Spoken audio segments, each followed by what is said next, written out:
Hello everyone and welcome back to Red Room Stories. I know many of you tune into these tales to help you drift off to sleep. So before we settle in, I'd love for each of you to leave a comment sharing where in the world you're listening from. And if you're enjoying the episodes, don't forget to like and subscribe to the channel. Now let's get comfortable, relax, and begin.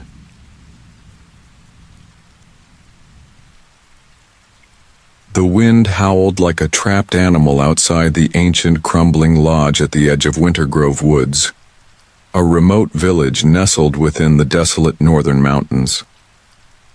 Emily, a recently widowed artist seeking solace and inspiration, had arrived with the weight of grief hanging like a heavy cloak around her shoulders. She hoped the isolation would heal her, but as she sat alone in the flickering glow of the fireplace, strange noises began to curl around the edges of her consciousness, whispering promises of something unspeakable lurking just beyond the walls. Her first night passed uneasily, the sound of scratching against the cabin's walls merging with the creaking timbers and the relentless wind. When dark fell, the air grew thick with shadows, and an inexplicable chill seeped into her bones, as if the very lodge craved her warmth. Outside, the moon was a frail shard, obscured by shifts of dark clouds, and Emily found herself drawn to the window, entranced by the muted landscape. Beyond the withering trees, something shimmered like a whisper of silk, an impossibly vivid stream of mist that twisted and curled in ways that defied nature. Daylight brought relief, if only momentarily. Emily ventured outside, brushing off the sense of dread that wrapped around her heart. The woods were eerily quiet, each footfall muffled by the thick carpet of pine needles and the fragrant decay of earth. But as she hiked deeper into the grove, the sunlight dimmed, swallowed whole by looming trees that reached high and gnarled against the sky. A heaviness settled in her chest when she stumbled upon a peculiar clearing, where a circle of stones stood.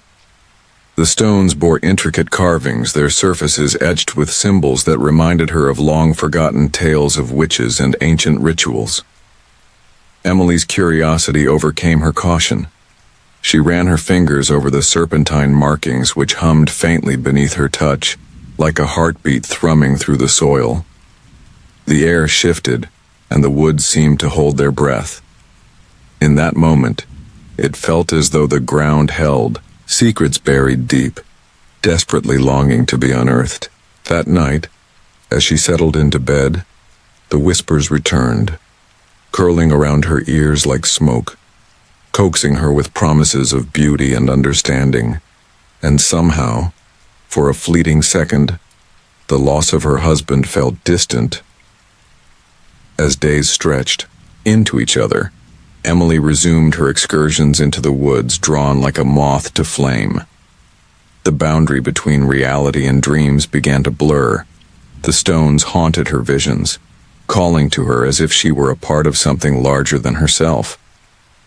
On particularly restless nights, the scratching at the walls transformed into whispers, merging with the murmurs of the unseen entities that seemed to lurk just outside the range of her perception.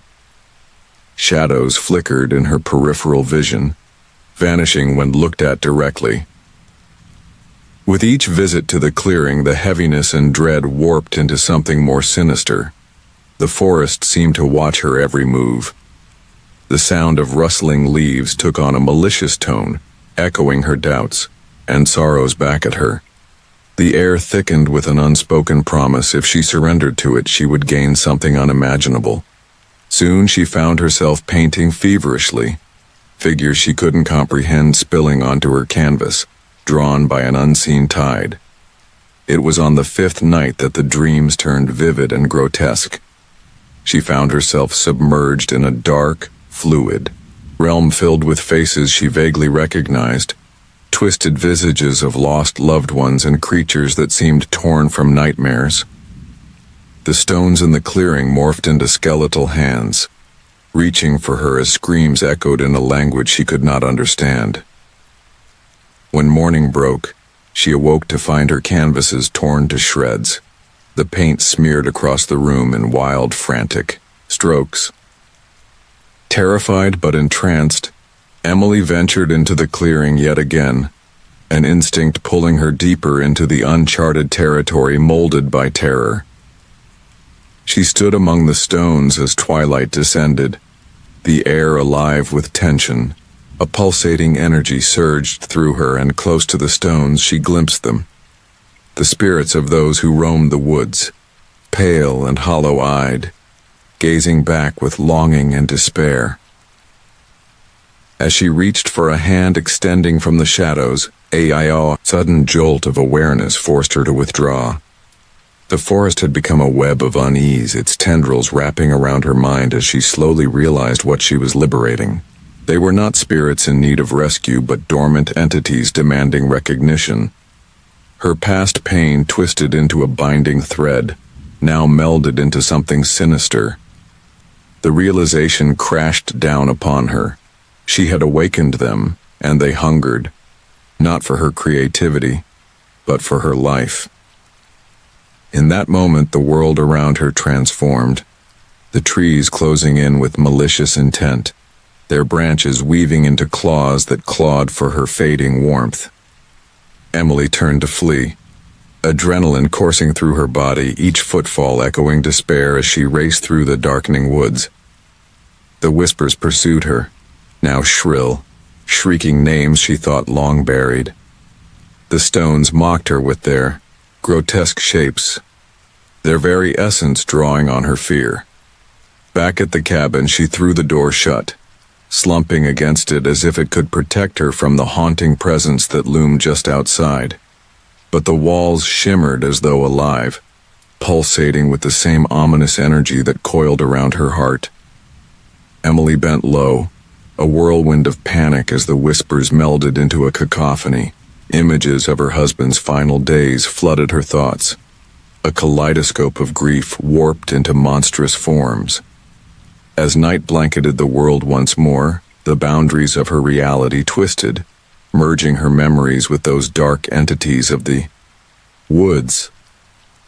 In every shadow cast inside the musty cabin, she saw their faces, their eyes hollow, accusing, ravenous. Desperation clawed at her throat as she realized the truth. The woods had claimed her. They would consume her, leaving only a vessel filled with their whispering hunger. In the final throes of despair, Emily found the strength to confront the presence residing within her, her own heart pounding in rhythm with the twisted chant of the spirits. She pressed her palm against the surface of the wall, feeling the reality shift, and with a shattering scream she surrendered to them. The darkness swallowed her whole. An absorbed soul melded into the very foliage she had sought to escape, replaced by a new whisper, an artist reborn within the confines of an unending abyss. Years later, the villagers spoke of a new spirit that roamed the woods, one who would appear to wandering souls in need of solace. With every brushstroke on blank canvases left unattended by the windswept lodge, the trees twisted and contorted into grotesque images of lost loves and unheard sorrows. The haunting murmurs echoed through Winter Grove woods, forever intertwined with the remnants of the artist, their allure too sweet for any soul brave enough to linger in the shadows of the trees.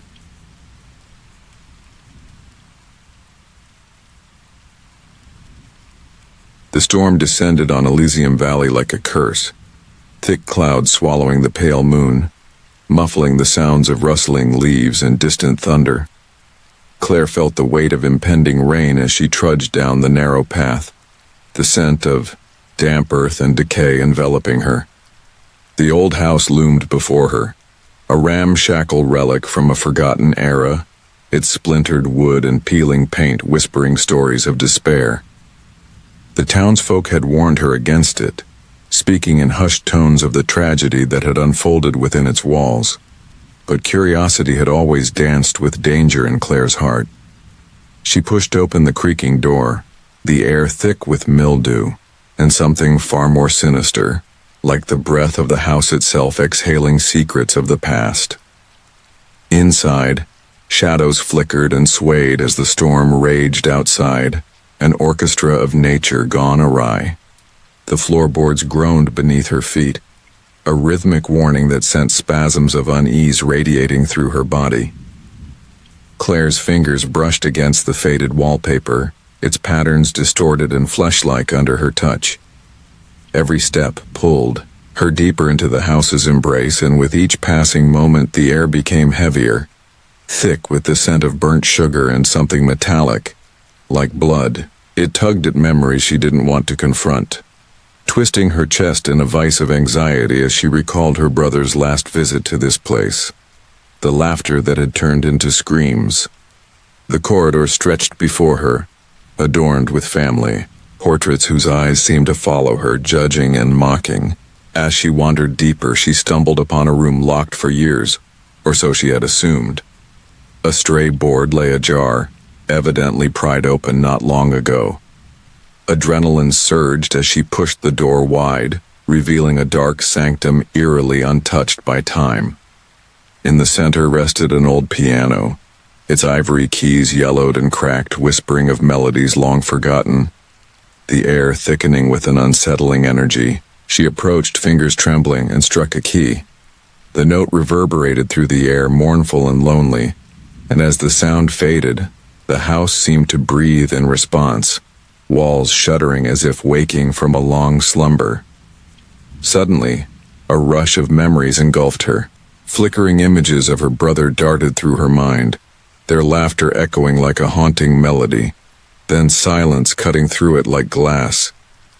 He had come here seeking answers, and now, in the shroud of darkness, a profound sense of dread consumed her. Why had she come? The storm outside grew more ferocious, rain hammering against the old roof, but the wind's howl felt eerily welcoming, an invitation into madness she could not ignore. She traced her fingers across the piano's surface, feeling the chill run up her spine as if the keys held secrets of their own, begging to be released. She turned to leave, but the door slammed shut, a sound so final it sent shards of fear through her heart. The piano began to play itself, haunting chords echoing through the room as the air thickened with an ancient sorrow. Shadows danced in the corners, and laughter, her brother's laughter, floated through the air, echoing against the walls. Claire's breath quickened, panic clawing at her throat as the walls began to breathe around her, the house pulsating, alive with dark energy. Each note struck a memory, pulling her deeper into nostalgia laced with guilt, that final goodbye, and his vacant expression as the darkness swallowed him whole. Desperation clawed at her sanity as she pressed her hands to her ears, but the melody continued, a cacophony of twisted memories and unresolved pain. She stumbled into the corridor, the walls closing in, the family portraits now grotesque and contorted, faces twisted in a mocking grimace. The laughter, now sinister, filled her with an overwhelming sense of despair. Desperation pooled in her gut as she ran, the storm outside reaching a crescendo, blurring the line between the chaos of nature and her own unraveling psyche. The air crackled as if charged with energy, and whispers slithered around her, coaxing her to seek the truth buried within the house's bones. As she neared the exit, a mirror glinted in the fading light, reflecting her wide eyes filled with terror. But then it changed, the reflection warping, twisting. Claire didn't see herself. She saw her brother trapped within its depths, mouth opening in a silent scream that clawed at her heart. She reached out, desperation eclipsing her, fear, but the mirror pulsed and distorted her form, reflecting a grotesque version of herself. Skin peeling and eyes hollow, panic surged as she fell backward, colliding with the wall, realizing with dawning horror that the house was feeding on her memories, her guilt, twisting everything she had become since that fateful night. The laughter crescendoed, echoing, her madness as shadows broke free from the walls, swirling around her in a cacophony of despair. Each one a fragment of memory returned to haunt her. Claire closed her eyes, fighting against the darkness consuming her mind. But it seeped in, like poison, tainting her thoughts, distorting reality. The walls trembled with laughter now drowning her out, shifting shapes bending around her, spilling into her lungs like ash. The storm outside raged, but within the house, calm settled like a noose tightening around her throat. In a moment of clarity, Claire took a deep breath, the decaying scent of the house and the bitter tang of tears drowning out everything. The melodies of hurt transformed into a crescendo of resolve. With newfound strength, she lunged toward the bedroom where it all had begun, pushing against the thrumming darkness that sought to devour her. The storm howled its fury, but she could feel her own pulse rising. Adrenaline surged, giving her the strength to break free from the confines of grief.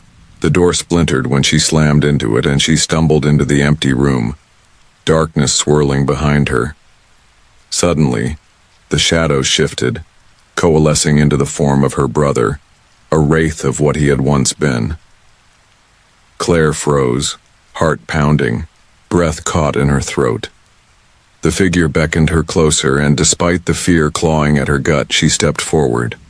Their eyes locked, and for a brief moment, she saw not despair, but a plea for release. The weight of her guilt, the terrible grief that had festered, suddenly felt tangible, coiling around her heart like chains. Tears streamed down her face as she reached out, allowing the sorrow to envelop her, letting go of the weight of his loss. But just as quickly his visage shifted, becoming monstrous, twisting into a caricature of rage and betrayal, howls of anguish echoing in the depths of her mind. With one final scream, he lunged forward, and Claire felt the suffocating grip of despair tighten around her. Everything collided in a spiraling vortex of darkness, her cries swallowed whole by the tempest. The room shook violently, and the shadows converged, a furious storm that obliterated any light. Finally, silence reigned over Elysium Valley, the storm now merely a whisper against the ruins of the house. The door lingered open, frame splintered yet inviting, the ominous presence behind it fading into the stillness. Outside, the moon emerged, casting a haunting glow over the landscape where Claire had disappeared. Those left in the valley would speak of the house, of the storm that passed, but they'd never truly know what lingered within those cursed walls. And somewhere, deep within the shadows, the echoes of laughter remained, inviting the next curious soul who dared to listen into the cycle of madness forever waiting. When the fog rolled into Willow Creek, it swirled around the striking fracture of the cliff that held the old lighthouse, its beam long darkened. Grayson, a reclusive cartographer, had come to this desolate village to find a map he believed contained secrets about the past, secrets that might help him uncover who he truly was. He had never felt right in his own skin, as though a veil shrouded his identity. The locals avoided eye contact with him, their whispers and cautious glances hinting at a history tangled with the past, a history he was desperate to comprehend. As the relentless fog thickened, swallowing the village whole, he latched onto that brittle old book that contained the whispers of the past he had hoped to interpret. The oscillating winds outside sent eerie howls through the cracking window panes, and the salty tang of the ocean clung to the air, merging with a damp chill that seeped beneath his skin. In haunting detail, the pages chronicled stories of a lighthouse keeper who had gone mad, said to have spoken to shadows and beckoned the tides to rise. But who was the lighthouse keeper? Grayson felt an illicit thrill run through him as he traced the inked outline of the lighthouse on a fading parchment. Could this person be connected to him? Compelled beyond reason, Grayson ventured to the lighthouse, a silhouette against the brooding heavens. The hexagonal structure loomed like a sentinel guarding dark secrets, its crumbling rocks intertwined with the encroaching vines that looked almost serpentine under the cloak of night. The air grew thicker as he pushed through the creaking door, which wheezed open to reveal a hollow chamber filled with dust motes and shadows flitting just out of view. A heavy smell of brine and decay lingered, churning his stomach as he crossed the threshold into the darkness. Once inside, his candle flickered uneasily, creating devilish shapes that danced in the corners of his vision. The lighthouse's spiral staircase beckoned him, winding up into the ebon maw above. Each step creaked underfoot, echoing down the cold stone, as if the lighthouse itself were alive and watching. The higher he climbed, the more he could hear whispered voices mingling with the wind, murmurs that gnawed at the edges of his consciousness. They seemed familiar, tinged with longing and regret. And then it spilled out. Through gaps in decaying walls, ghostly whispers clawed at the edges of his sanity. Reaching the lantern room, Grayson was met by the cold, hollow eye of the stormy landscape stretching infinitely before him. But the fear that had been bubbling inside him for days began to coalesce into a palpable form. As he peered into the misty abyss, he suddenly recognized an overwhelming urge to call out to whatever lay beyond, a compulsion that felt as ancient as the sea. He imagined himself a rescuer, no, a liberator of lost souls. But with each rift in the silence, the lighthouse echoed back something that made his heart race, a haunting chorus of cries that beckoned him closer. Throughout his nights in the village, things grew stranger. The locals became vivid specters of the past. Grayson would overhear half-finished tales of a shipwreck entwined with vengeful spirits, the sorrow of the lighthouse keeper, and the drowned who sought to claim the living. Their faces twisted into nightmarish grins when they met him, their eyes reflecting something beyond mere madness. They were hungry, insatiable. A chill snaked up his spine, yet he found solace in his obsession, even as he feared what it was driving him to uncover. Slowly, he became entwined in their stories, feeling their loss like an echo in his own heart. The lighthouse became an inferno of emotion, engulfing him in shadows that flickered with undead memories. One fog-laden night, amidst the echoes of their tales, Grayson found himself surrounded by silhouettes in the lantern room, where the darkness pulsated as though alive. They came closer, whispering his name, their breath as cold as the sea at midnight. In their haunting presence, he felt himself unravel, threads of self-discovery fraying into obscurity. Grayson realized that he was not merely a spectator. The lighthouse was a conduit pulling him into its chilling embrace. The whispers were no longer separate from his thoughts.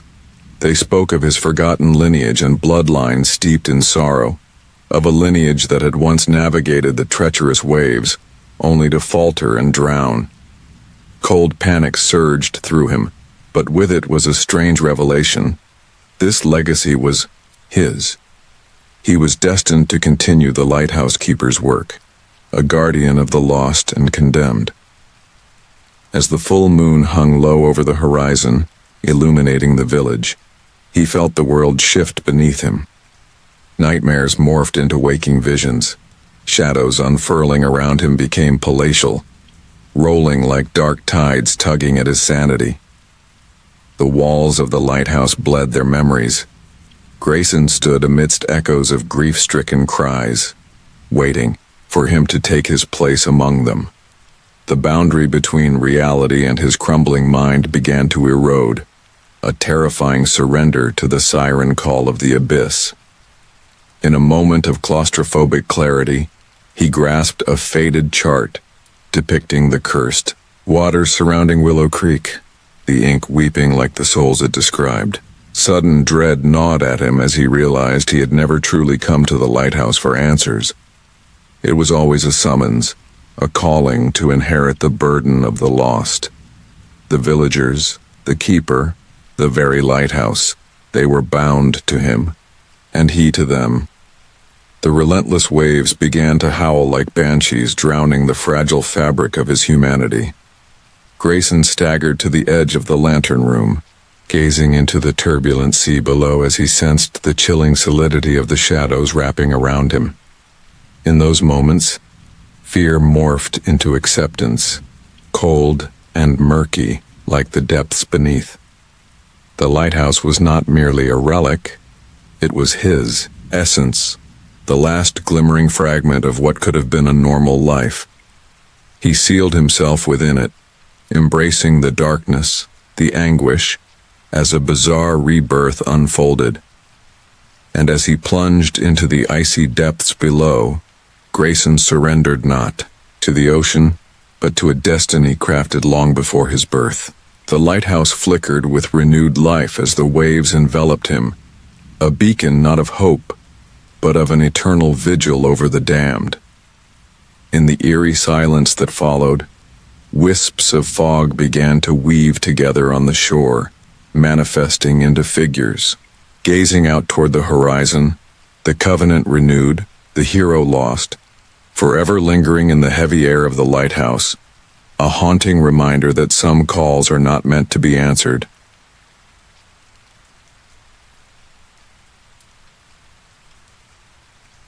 The wind shrieked through the rusting skeleton of the old warehouse, a howl that seemed to echo the very essence of despair.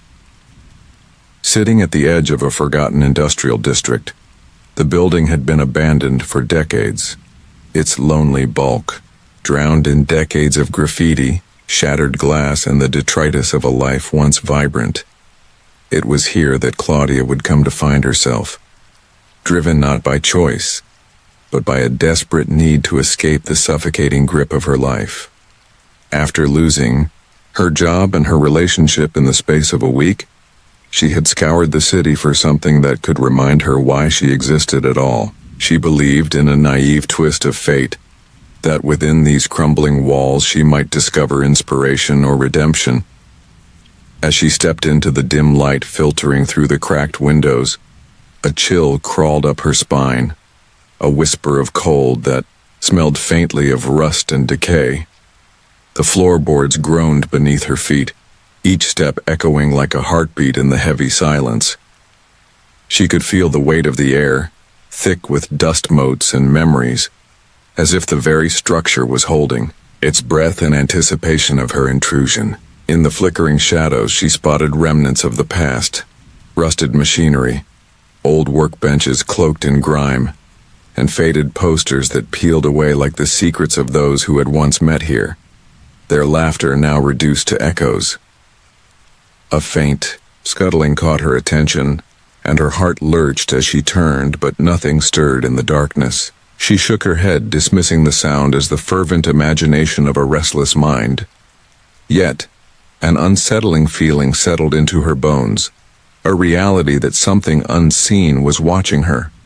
With every cautious step deeper into the bowels of the warehouse, Claudia felt an insistent tug of fear urging her to turn back. But she pressed on, fueled by an inexplicable need to uncover what lurked in the shadows. The deeper she went, the more surreal her surroundings became. Walls painted with wild, abstract designs seemed to contort and shift, as if the colors were alive. There was a weight to the air, a sickly sweetness that elicited a memory from childhood. A time she had found a nest of freshly hatched birds, their mewling cries echoing against the backdrop of muted gray skies. Now that innocent joy felt grotesquely out of place, twisted into something unsettling as she ventured into a cavernous room at the warehouse's heart. Here, the floor was littered with scraps of paper covered in frantic, indecipherable scrawls. Claudia picked one up, and her hands trembled as the words seemed to blur and reform with each moment. Fragments of thoughts and cries for help twisted into her mind, a collage of despair and confusion that pushed her to the edge. There were names she didn't recognize, dates long past and a sense of impending doom that clutched at her throat. It felt too intimate, too raw, as if she were reading the final messages of a dying civilization. Yet in that moment of darkness, Claudia felt a pull, an invitation, or perhaps a dare. The walls began to close in on her as she turned to leave, a cacophony of whispers echoing in her mind, urging her to stay. See what happened here, they seemed to implore. Join us. Suddenly the air thinned, and a rush of vertigo swept her off her feet as reality warped around her. Shadows twisted into forms, memory merged with hallucination, and she felt herself adrift in time. A cold grip seized her wrist, and panic welled as she spun to confront her captor. But the room was empty. She was alone, and yet she was not. The oppressive presence seemed to throb with life, resonating with her burgeoning paranoia. The strong scent of metal tinged her senses, and she knew the decay was not merely structural, but alive with something far more sinister. The walls were no longer just walls. They were mouths swallowing her fears whole, feeding off each wave of terror that coursed through her veins. Hours lost meaning as Claudia stumbled through memories and fractured glances of herself in different lives. Trapped in an endless reflection of what could have been, she saw the real Claudia, a woman in her 20s, optimistic and driven, now rotting under the weight of her failures and solitude. Voices wrapped around her like barbed wire, a symphony of despair played by unseen hands as she collapsed to the floor, cornered by the tide of her past. In a moment of dread-soaked clarity, she understood the truth. The warehouse had contained remnants of those who had come before her, their souls still tethered by unfinished business. Claudia was not merely exploring an old building. She was participating in a ritual, repeating the cycle of those who had walked away, lost to time. With that insight, she clawed her way back to her feet, desperate to escape. But the exit had vanished. The walls had shifted and she was plunged into a maze of twisted metal and shadows. In her frantic flight, she stumbled into a narrow corridor, the walls pulsating like a living beast, coated in a damp film. A flickering light led the way, revealing a door that whispered promises of freedom. She pushed it open, heart racing. A primal instinct urged her to leave this place, but a low growl resonated from within the shadows, dragging her back, as if the very air thickened with a tangible dread. Just when she thought she could slip free, a figure emerged, flickering at the edge of her vision, a silhouette oozing anguish. It was a woman, or what was left of one, her face contorted in a scream that echoed through Claudia's mind, each cry pricking her sanity like delicate needles. The smell of death washed over her, and fingers not of this earth brushed against her skin. With a ragged breath she screamed, a sound that reverberated, echoing back, distorted and warped as the figure advanced. Each step pulled the dark in, an ever-deepening abyss, urging Claudia to take one final leap into the nocturnal maw of despair. With no other choice, she plunged into darkness, drowning in those last fragments of light, suffocated by reality bending under the weight of her fears. The next moment, silence enveloped her like a shroud. She opened her eyes to the warehouse illuminated in soft, eerie glow. The shadows were gone, leaving only patches of light that flickered like dying stars. Claudia was alone now, but the echo of madness had woven itself into her very being. She walked towards the exit once more, stumbling into the world outside, her heart heavy with the weight of countless souls still trapped inside. And as she stepped away, the wind howled, and she knew, in the silent recess of her mind, that she had brought something back with her. A fragment of the darkness, a whisper of the forgotten that would follow her home. Lurking in the corners of her mind, waiting for the right moment to ensnare her once again. The warehouse had not lost a visitor. It had merely gained another ghost.